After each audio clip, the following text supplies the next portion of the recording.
selecting hidden geometry.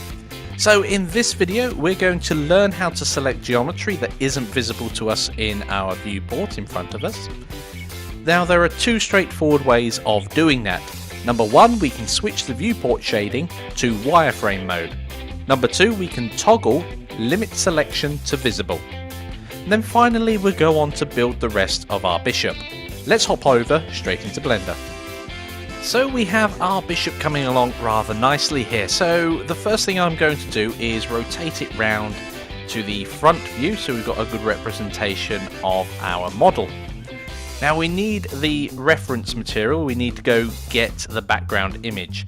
Now if we scroll down here to the background images, they're still turned on and currently it's set to the pawn. We don't want that. In fact, we don't need to add or remove this image, we can just overwrite it by opening up a new image and navigating to our section assets and applying the Staunton Bishop PNG.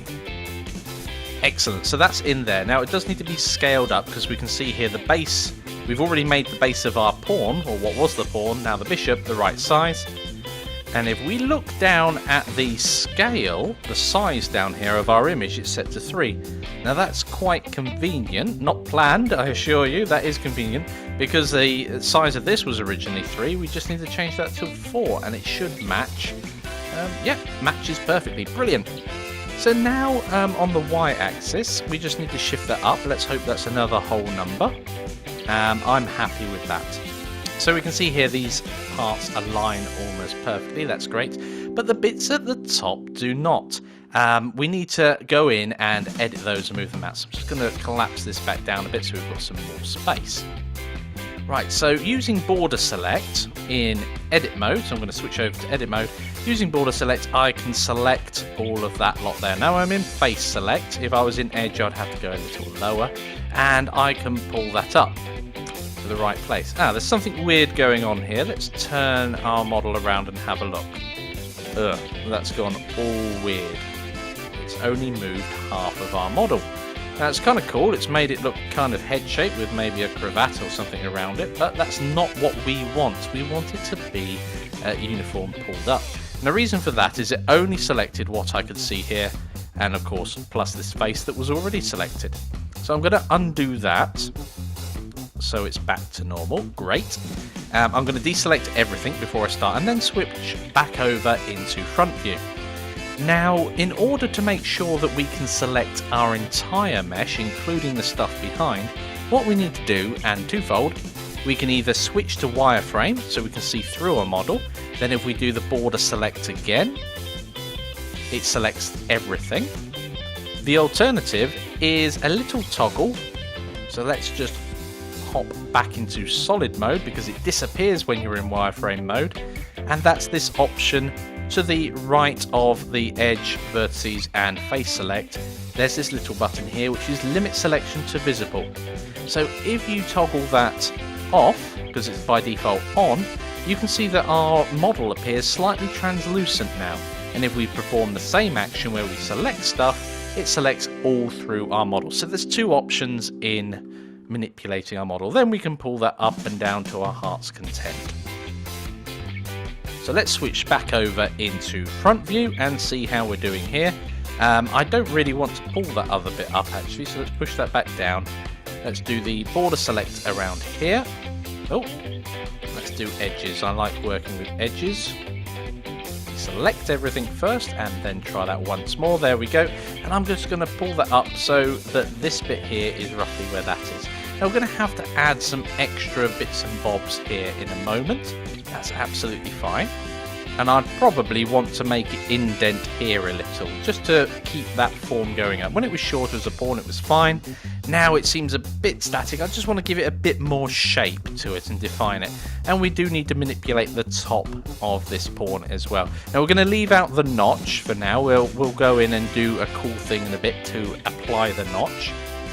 And we need a little ball on top as well. Okay guys, it's challenge time. What I'd like you to do, if you haven't done already, do import the bishop's reference image and scale it appropriately and move it about. Then model the rest of the bishop, do leave out the notch. try out using different techniques. So you can put loop cuts in there, you can extrude things, you may have to delete some things as you go as well, and possibly even bridging edge loops. That may help you out.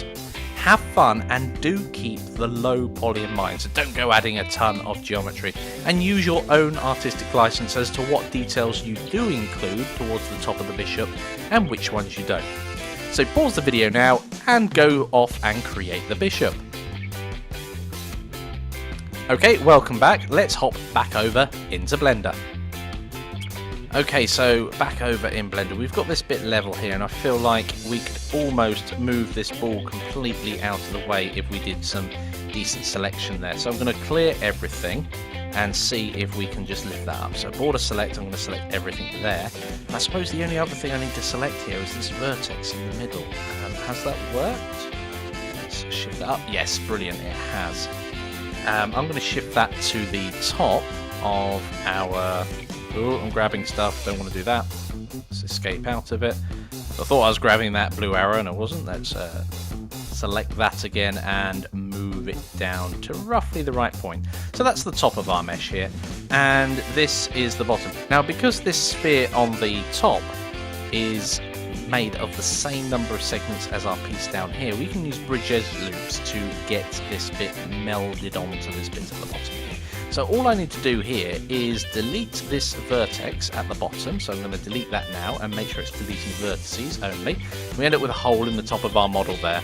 And making sure we don't have an inside face, I'm going to select this face here and make sure I only delete the face and nothing else. So then selecting these two edge loops, that one there and this one here, and going to mesh, edges and bridge edge loops, and there we go. Nope, selected these two edge loops. I didn't hold down shift when doing that. I should know better by now. So bridge edge loops, so there we go. That's the mesh now all as one, which is brilliant. So the next thing we need to do is just hop back onto the front view and have a look at our model and see how we're getting on. So this bit here is far too high, so we can start moving some of these edge loops now. So let's grab this one and move it down to about there. We can grab this particular one here and scale it out. I'm quite happy with kind of that shape there, although it would be quite nice to add maybe another edge loop in. Well, not rotating, but another edge loop around there just to define this indent we have here. And that's almost the bottom of the bishop's hat, which makes it much more defined by adding that extra edge loop in. So not too much detail, but just enough to define that. And then finally, we've got the wrong taper here. So I think all we need to do here is bring these edge loops down and perhaps scale that in ever so slightly, and then bring this one down a lot to make it far more pointy. There we go. So the only thing we're missing now is the little bit of the, little bobble on top of that hat. It's like a snow hat or something like that. So in this case, we can just add in a sphere, a UV sphere, similar to everything else, but we're going to lower these segments and rings all the way down to nothing. Well, not nothing, but as low as they go. And we really want to match the segments to the rest of the hat here. So let's up that to 8 in total and just scale it down to see how it looks. It needs to be a lot smaller, probably about that big. Now finally we want to meld this object to the top here. So we need to turn on snapping and make sure we've got vertex selected. Brilliant. And then we can grab this and move it about and plonk it against the vertex. And now that's pinged straight to the right point straight away. It doesn't always do that. You can always lock it into the Z axis and move it up and down, and then it often will behave for you perfectly. So I'm going to attach that there. Brilliant. The next thing I need to do is hop out of that. I'm going to turn off this limit selection visibility and just have a look at that. Now, something tells me that's gone a bit wonky at the top there. Okay, it has. So what has gone on there? Let's investigate a little closer.